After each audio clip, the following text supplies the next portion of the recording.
لبنان أم في إيران؟ ندربهم حيثما تقتضي الضرورة. نحن جهزنا جيش إن شاء الله سنصلي في الحرمين الشريفين إن شاء الله. لم أفهم هذه العبارة، ماذا تقصد بأنكم ستصلون بالحرمين الشريفين؟ هل سيغزو هذا الجيش الحرمين الشريفين؟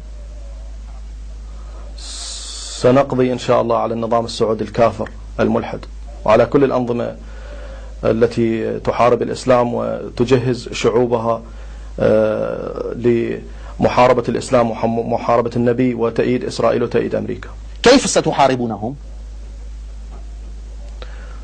قلت أنه الإمام سلام الله عليه قريب الظهور وسيظهر إن شاء الله، وسنتوجه معه إلى السعودية لنحررها. نعم.